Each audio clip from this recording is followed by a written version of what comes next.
kita menginginkan terminal ini sesungguhnya terminal tetap terminal, betul tidak? Ini aspirasi dari masyarakat. Mudah-mudahan dengan pertemuan kita ini membawa berkah dan kami selaku masyarakat mendorong Bapak Anies untuk menjadi presiden 2024. Merdeka!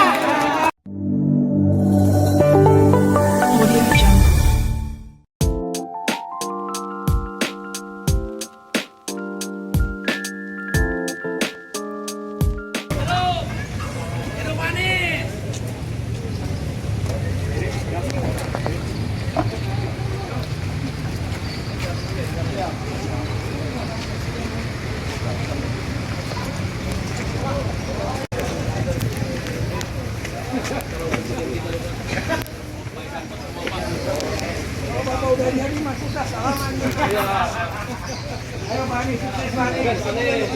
Kita rumah.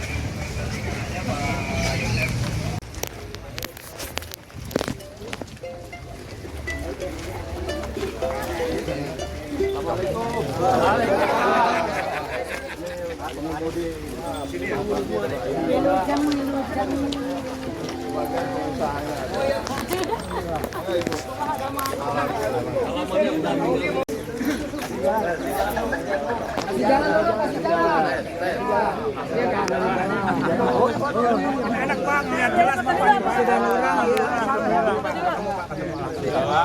Bapak sih ganteng juga. Tolong Pak, kedap Pak. Siap. Tangannya tutup.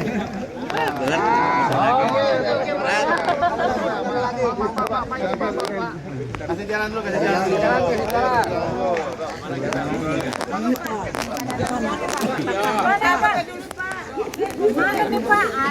Gimana kita? Tapi senang ada Pak Anies. Ya senang banget. Baru lihat langsung. Ganteng. Hidupnya mancung. Iya, Pak. Betul. Pak Dadang atau Pak Harus mah? Pak Dadang Pak Harus mah. Sama si Bapak.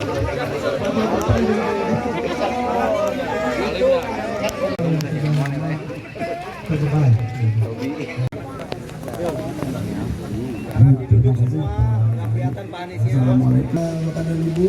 Saat ini alhamdulillah kebetulan kami ini Ketua DPC Organa Kota Bogor, Pak.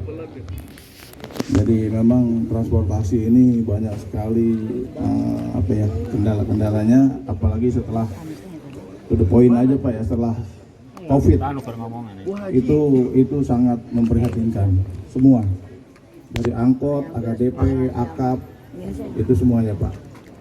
Jadi terutama ini kami bicaranya dulu dengan bis Pak ya, bis yang ke arah Jakarta. Kami infokan dulu sebelumnya itu mereka ini adalah penunjang untuk feeder penumpang, artinya pengumpan penumpang dulu ya, dari Jakarta naik bis, turun di atas, jalan ke sini diangkut sama angkot. Sekarang itu sudah tidak ada Pak, bisa dihitung dengan jari.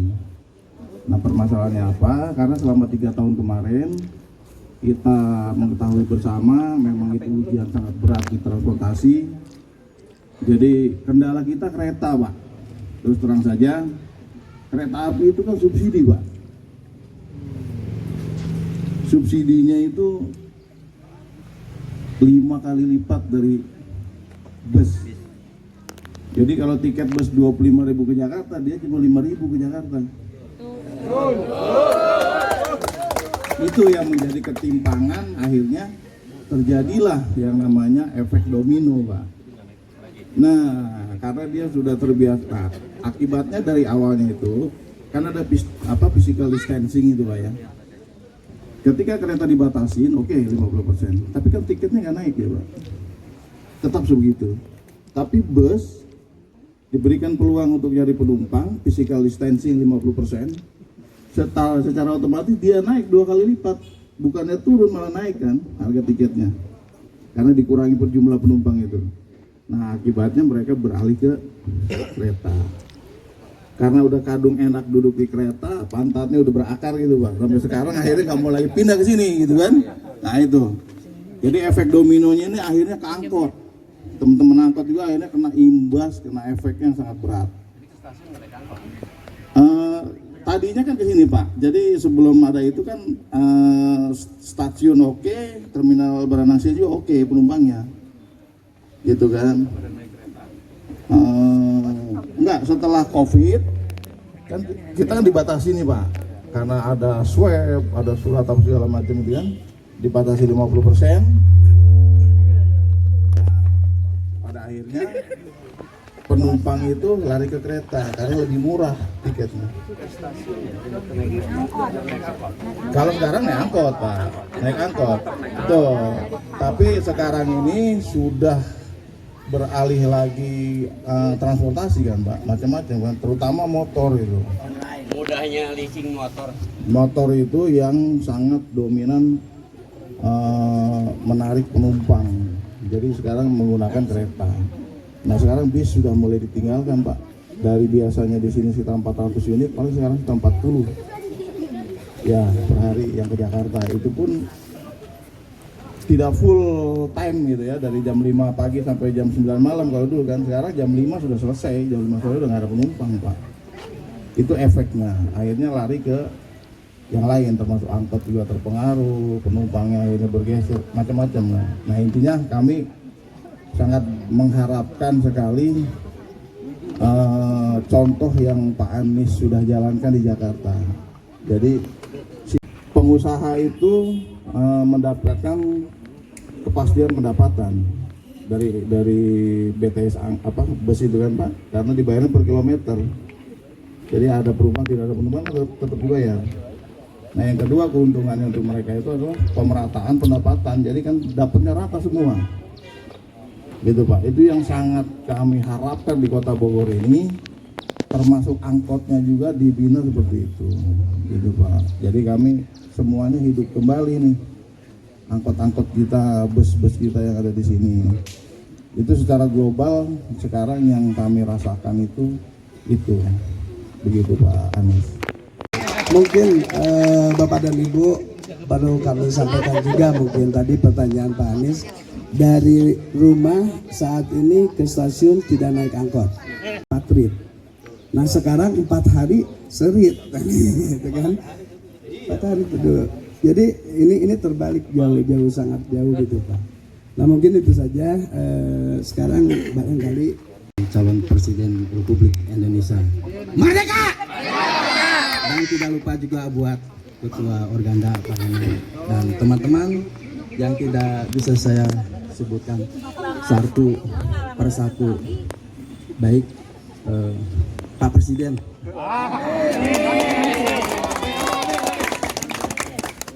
jangan berbicara merdeka kalau kita belum bisa menyeimbangi hawa nafsu.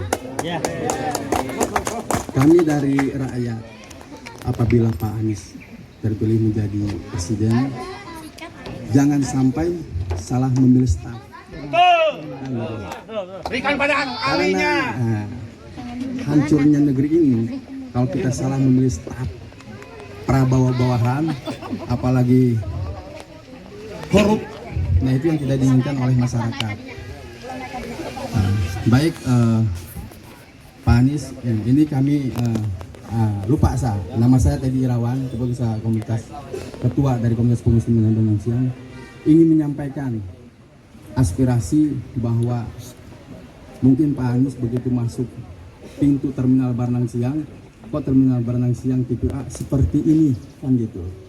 Nah di sini ada sejarah panjang bahwa kami dengan teman-teman khususnya pengurus bis, pedagang asongan dan musisi yang ada di sini berjuang bahwa pada tahun 2012 ini memang terminal ini sudah di hak guna bangun kalau salah akunnya, diserahkan kepada investor. Padahal di situ ada kesalahan perda. Yang satu mengatakan perda nomor 8 tahun 2011, yang satu ada asetnya, yang satu tidak ada asetnya. Ini kami selaku masyarakat bingung, seharusnya ini dibangun tanpa diserahkan kepada investor, kan gitu. Dibangun aja terminalnya dipermegah dengan toilet yang indah, tempat penginapan para supir yang bagus. Nah, Cuma dengan berjalannya waktu mungkin kan itu sudah ada ikatan perjanjian antara pemerintah kota dengan investor. Mungkin apa alasan mereka, ya kita juga ini masih dalam pengkajian. Nah, pada tahun 2014 bahwa terminal ini diserahkan berdasarkan Undang-Undang Nomor 23 tahun 2014 bahwa pengelolaannya itu dipindahkan ke BPTJ selaku pengelola terminal Baranang Siang. Nah, ada pengurus, memang dia menghidupkan keluarga dari bis kan gitu. Dari bagaimana nasib musisi, bagaimana nasib pedagang asongan. Nah, kemarin kita dapat informasi bahwa dari pihak ketiga ini sudah diperingati sama pihak BPTJ 2 kali. Ini mau lanjut atau tidak kan gitu. Nah, cuma harapan kami gitu untuk teman-teman, apabila Pak Anies ini jadi presiden, kita menginginkan terminal ini sesungguhnya terminal tetap terminal, betul tidak? Ini aspirasi dari masyarakat. Mudah-mudahan dengan pertemuan kita ini membawa berkah, dan kami selaku masyarakat mendorong Bapak Anies untuk menjadi presiden 2024. Merdeka! Wabillahi taufiq wal hidayah. Wassalamualaikum warahmatullahi wabarakatuh. Terima kasih Kang Teddy Irawan, Ketua KPTB Terminal Baranang Siang. Ada yang perlu disampaikan kepada Pak Anies, mungkin ya mudah-mudahan Allah merestui tujuan daripada Pak Anies dan juga dukungan daripada masyarakat Pak Anies jadi Presiden 2024. Yang pertama tadi sudah disampaikan oleh Ketua Organda Pak Yana. Sama mungkin saya juga seperti itu, karena apa? Di sini ada cemburu sosial. Kenapa PT KAI diberikan subsidi yang sebegitu puasnya, cukupnya, tapi kenapa angkutan transportasi darat seperti bis dan angkutan ini tidak ada sentuhan daripada pemerintah? Tuh. Yang kedua, tentang Terminal Baranang Siang yang tadi dibahas oleh Ketua KPTB, Komunitas Pengurus Terminal Baranang Siang, kita sepakat. Jadi terminal ini dibangun oleh pemerintah, bukan oleh pihak pengembang yang seharusnya. Kan mungkin ada dana pemerintah APBN yang bisa untuk publik, ini adalah pelayanan umum, Pak. Yang ketiga, dampak daripada kenapa sepinya angkot, ini punten mungkin Pak Ketua KPTB juga. Jadi jelas masyarakat juga harus juga sadar diri. Kenapa kalian semuanya selalu menggunakan aplikasi yang sangat merugikan, Lazada, Shopee dan segala macam, beli apa-apa kan sekarang nggak ke toko, pasar bangkrut, warung-warung. Anda belinya di Lazada, mau bagaimana naik angkotnya? Betul nggak?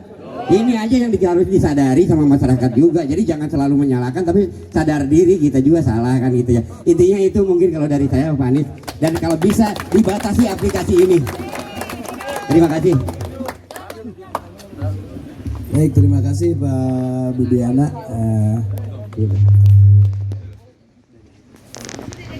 Menurut isu atau tidaknya angkot, seluruh angkot sekota Media, mau 01 sampai angkot terakhir berapa mau dihilangkan bulan Desember. Itu yang jadi pikiran kami semua. Dikarenakan misalkan angkot dihilangkan, sedangkan supir bukan ratusan Pak, ribuan. Gimana nasib supir nanti kedepannya kalau angkotnya dihilangkan? Begitu Pak. Dan lagi dari masalah itu saya kurang tahu Pak. Mungkin karena polusi katanya, atau hal yang lain saya kurang tahu Pak. Ya gitu Pak. Dan lagi dari mulai kadang-kadang dari pihak ini juga apa? APTB yang nggak apa-apa. Nah dari mulai APTB kadang-kadang mereka kalau suka berhenti, kadang-kadang kan suka ada filter ya hatenya. Kadang-kadang suka berhenti sembarangan tempat seperti angkot. Nah, itu yang membuat kami kecewa. Bukan bis kita. Bis kita kadang-kadang kalau tidak ada angkot dia berhenti sembarangan. Kalau ada angkot dia berhenti di halte. Nah, kalau dia berhenti sembarangan, angkot gimana? Gitu Pak. Ya demikian gitu aja pada saya. Terima kasih. Assalamualaikum warahmatullahi wabarakatuh. Ahmad, udah berapa lama jadi supir angkot? Udah berapa lama jadi supir angkot? Dari tahun 89. Nah, berarti seberapa tahun, Pak? 20.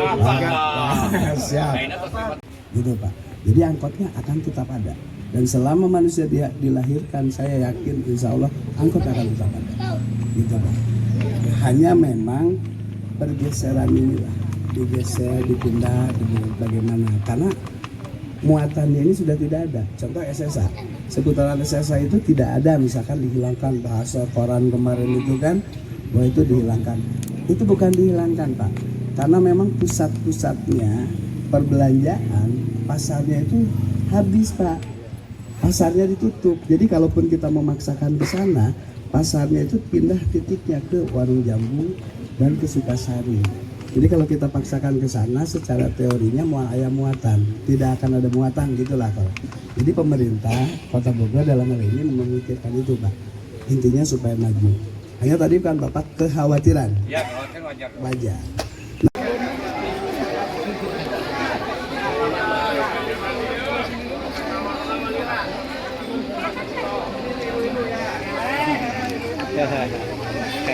Dengar tadi Bang, pertemuannya dengar.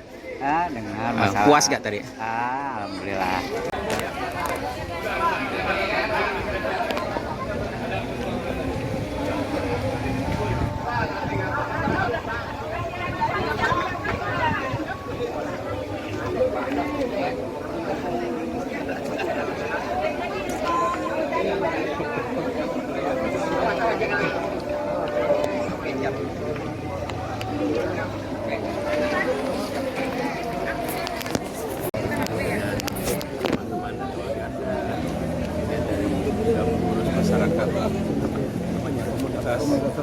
Terminal, terus ada juga pengemudi angkot.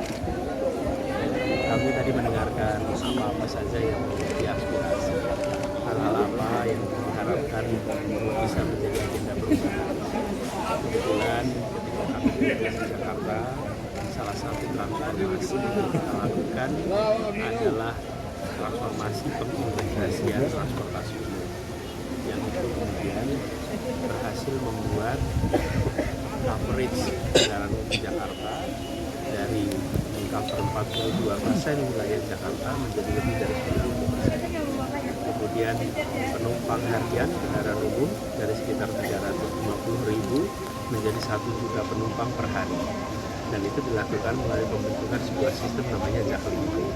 Nah, ini adalah komitmen dari pemerintah untuk bisa membuat masyarakat beralih ke kendaraan umum dan kegiatan usaha kendaraan umum hidup dengan kepastian, sehingga kegiatan usahanya bisa berkembang, masyarakatnya terlayani.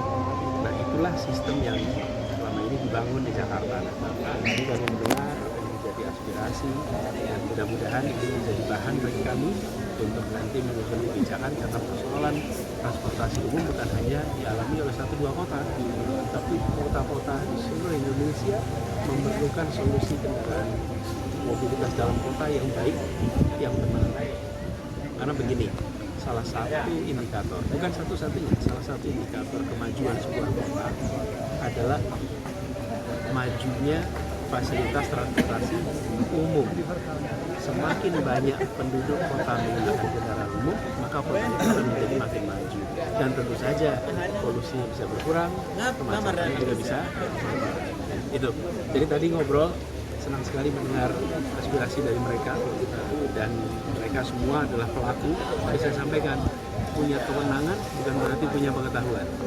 Dalam menyusun kebijakan harus selalu berdiskusi, mendengar dengan para pelaku. Silakan Organda Pak Yana. Ya, terima kasih Pak Anies atas kunjungannya menyempatkan mampir ke Berenang Siang. Ya, kebetulan kan transportasi itu posisinya ada di bawah Organda, otomatis kami menyambut beliau di terminal ini, dan keluhan kami, kekurangan kami yang selama ini sangat memberatkan teman-teman di lapangan serta pengusaha-pengusaha transportasi khususnya Kota Bogor, itu sudah tersampaikan. Mudah-mudahan ke depan akan menjadi prioritas, karena transportasi sekarang ini kan menjadi prioritas, apalagi dengan adanya masalah apa itu emisi itu kan. Nah, itu salah satunya diantaranya itu. Jadi pastinya kami sudah menyampaikan semua apa yang menjadi kendala kami. Insya Allah mudah-mudahan Pak Anies bisa membantu kami. Terima kasih. Terima kasih Pak Anies yang sudah sempat hadir atas undangan kami dari para pemilik dan pengemudi angkot di Kota Bogor.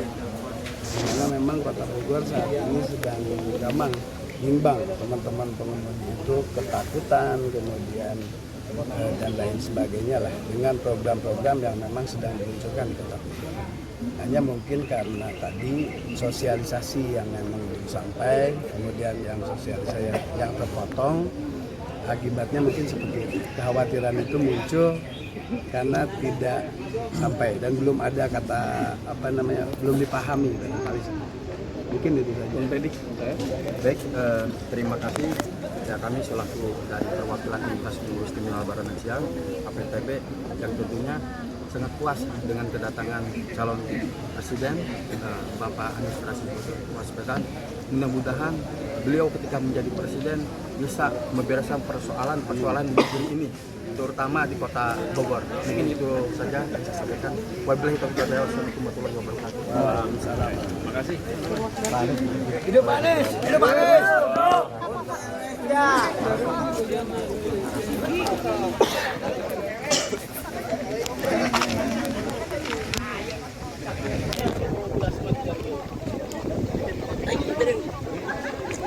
Mobil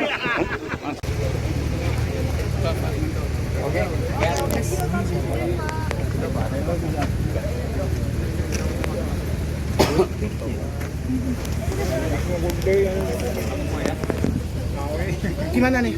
ya udah balik dari mana? Balik.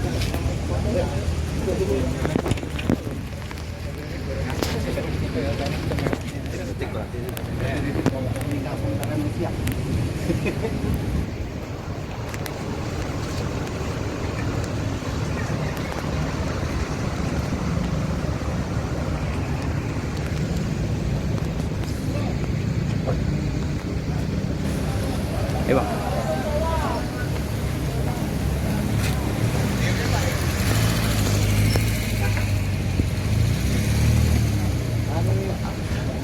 Pak. Hormat gua mau hormat mobil media. Ayolah. Mohon ya. Siap, Pak. Ayo. Yuk. Kasih ya.